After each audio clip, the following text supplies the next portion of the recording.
আমি তো চাই না যে আমার মা অসতী হয়ে যাক, তবে আমি মরে যাই, তাতে দুঃখ নাই। তাই তো আজ কি হয়েছে? তারপর যুদ্ধ করবি? বলছে হ্যাঁ। শত্রুগণের সঙ্গে তাদের যুদ্ধ করতেছে কেই রাজন কিভাবে? যষ্টি ধরে ধরে এগিয়ে আসে। শত্রুগণের ধারে যখন এসেছে, একটা যষ্টি মানে একটা লাঠি ফেলাই দিয়ে শত্রুগণের বলতেছে নে আমার হাত ধর।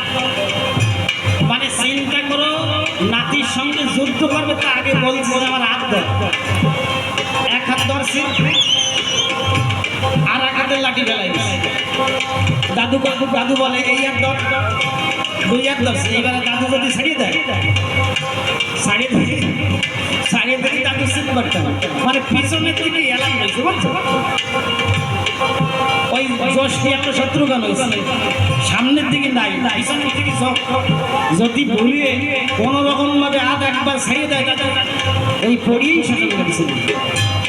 দাদু ছাড়িয়ে দেবো নাকি? ছাড়িয়ে দেবো না? আচ্ছা ঠিক আছে। ওই দাদুকে কি করলো? দাদুর শত্রুগণকে জড়াই ধরে শীতে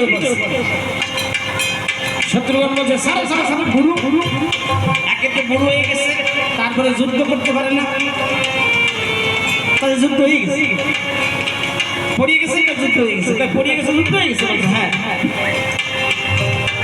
এই কি সহ্য করা যায়?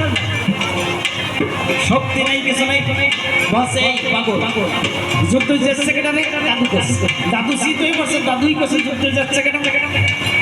শত্রুগণকে রাগি আর বাসি না, যুদ্ধ যাচ্ছে কেটা, নিজে এমনি শীত হয়ে পড়ছে, যুদ্ধ যাচ্ছে বস আমি যতই শীত হয়ে পড়ি না কেন ভাই, একটা ঠ্যাং উঁচু করে দিচ্ছি, বা ঠ্যাং উঁচু করতে শত্রুগণ পিছনে ফিরে দেখতে পায় দাদু একটা ঠ্যাং উঁচু, এই ঠ্যাং যার উঁচু দেয় সেই তো জিতে যায়।